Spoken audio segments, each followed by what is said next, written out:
Salut à tous, c'est Rémi Debé, on se retrouve pour une toute nouvelle vidéo. Alors aujourd'hui, on va parler d'un des plus grands acteurs français de l'histoire, alias Jean-Paul Belmondo. Jean-Paul Belmondo naît le 9 avril 1933 à Neuilly-sur-Seine, d'une mère peintre et d'un père sculpteur italien.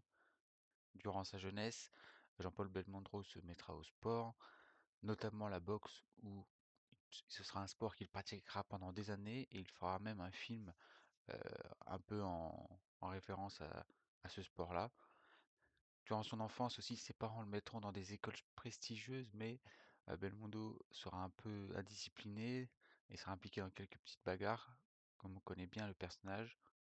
Et c'est dans les années 50 que Belmondo se mettra au théâtre. Il jouera ses premières pièces et par la suite, il aura son premier film dans lequel il va jouer et qui sortira en 1956. Après, il jouera quelques petits rôles, où on le verra très peu, même dans quelques petites publicités, on verra Jean-Paul Belmondo. Mais c'est en 1960 où ce sera l'année, on va dire, de la révélation de Jean-Paul Belmondo, où il jouera dans le film À bout de souffle, qui aura un très grand succès à l'époque. Et à cette époque-là, Jean-Paul Belmondo est aussi apprécié par le fait que c'est un acteur qui aime les rôles où il fait beaucoup de cascades et il n'a pas besoin de doublure. C'est un peu un acteur fou qui aime faire ses propres cascades. Il est aussi apprécié par son physique, un physique sportif, un physique musclé. Très demandé, Jean-Paul Belmondo va pouvoir faire énormément de films dans les années 60 et il va enchaîner les tournages puisqu'il va réaliser plus de 34 films à cette époque-là, donc c'est juste énorme.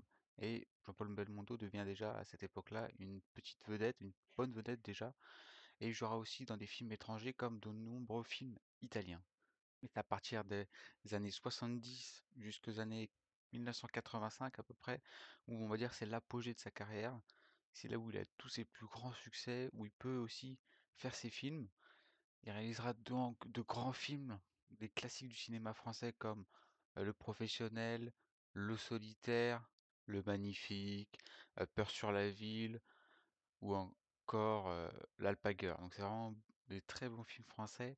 Et puis comme moi j'aime bien aussi, c'est du Belmondo, voilà, c'est vraiment un personnage et c'est beaucoup des films d'action, voilà, où Belmondo fait ses propres cascades, donc c'est ça qui est aussi impressionnant et qui est vraiment appréciable à regarder. Et c'est vraiment des grosses cascades à des moments où il risque sa vie. Et voilà, donc c'est vraiment des classiques du cinéma français. De 1985 à 2001, Jean-Paul Belmondo s'éloignera un petit peu du cinéma pour retourner sur les planches du théâtre. Il va jouer de nombreuses pièces de théâtre pendant ces années, même si aussi pendant ces années, il va quand même faire deux, trois films. D'ailleurs, un des films connus de son répertoire, pardon, Itinéraire d'un enfant gâté.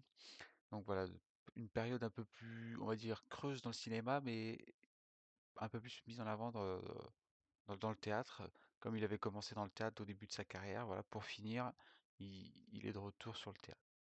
Malheureusement pour lui, en 2001, Jean-Paul Belmondo est victime d'un AVC alors qu'il était en vacances en Corse. Et là, ça va mettre vraiment un gros coup de pied à sa carrière, cette fin de carrière, puisque ça va drôlement l'impacter sur sa santé, sur sa vie, et ça va lui entraîner donc une rééducation de nombreuses années. Pour la fin de sa carrière, Jean-Paul Belmondo sera récompensé et sera mis à l'honneur donc dans de nombreuses cérémonies. Et en 2011, par exemple, il recevra une Palme d'Or au Festival de Cannes. Et en 2017, il recevra un hommage de la part des Césars, pardon, de la part de toute la salle et de tous ses amis. Donc voilà, pour cette fin de carrière, Jean-Paul Belmondo sera vraiment mis à l'honneur et on va dire remercié aussi par tout le monde. Merci d'avoir regardé cette vidéo. On se dit à la prochaine. Ciao, ciao.